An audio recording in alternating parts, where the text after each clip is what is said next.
देखो application of integral जो है ना टॉपिक, इसमें बेसिक है this is application of a definite integral. ठीक है, डेफिनेट इंटीग्रल में हम क्या करते हैं, एक इंटीग्रल दिया है a to b f(x) dx। ये ज्योमेट्रिकली क्या इंटरप्रेट करता है, this interpret the area bounded by the curve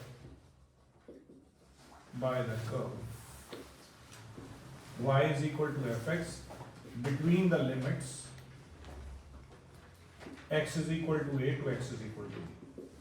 तो आपको ये, अगर मैं ये कर्व बनाता हूं y is equal to fx, तो इस कर्व के नीचे का एरिया बताता है x is equal to a to x is equal to b, तो ये एरिया बताएगा। ठीक है, अब एक चीज नोटिस करो कि इस कर्व का एरिया जो निकाल रहा हूं ये बिलो x एक्सिस निकाल रहा हूं। ठीक है, तो अगर इसका बेस कर्व का, ये कर्व है, इसका बेस y एक्सिस होगा, तो मुझे एरिया क्या बताएगा, area bounded by the curve between the limit y is equal to c to y is equal to d, this is your area.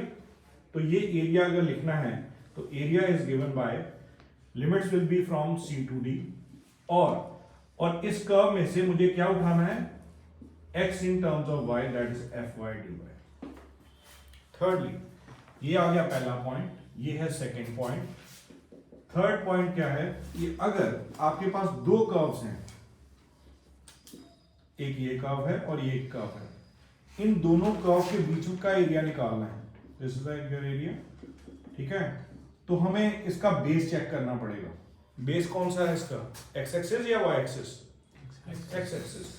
तो लिमिट्स हम उठाएंगे x की, area is given by a to b। तो यहाँ पे upper curve अगर suppose करिए y is equal to fx है और lower curve y is equal to gx है, तो अपर कर्व में से हम लोअर कर्व को माइनस कर देंगे। एंड लास्ट, अगर मेरे पास दो कर्व्स हैं और उसका बेस y एक्सिस है, तो area bounded between the curve from limit y is equal to c to y is equal to d, तो इसमें से क्या करेंगे, अपर कर्व में से, मतलब यहां तक आपका एरिया निकल गया, उसमें से लोअर कर्व माइनस कर दोगे तो area bounded between the two curves आ जाएगा। तो area is limit from c to d, upper curve y in terms of x is fy minus gy, तो ये आपका area bounded between these two curves आ जाएगा। तो इसको कंक्लूड क्या करते हैं हम, अगर बेस x एक्सिस है तो लिमिट कौन सी उठानी है, x की, और y in terms of x क्या होगा, fx। तो ये आपका एरिया बन गया, शुरू में जो बताया मैंने।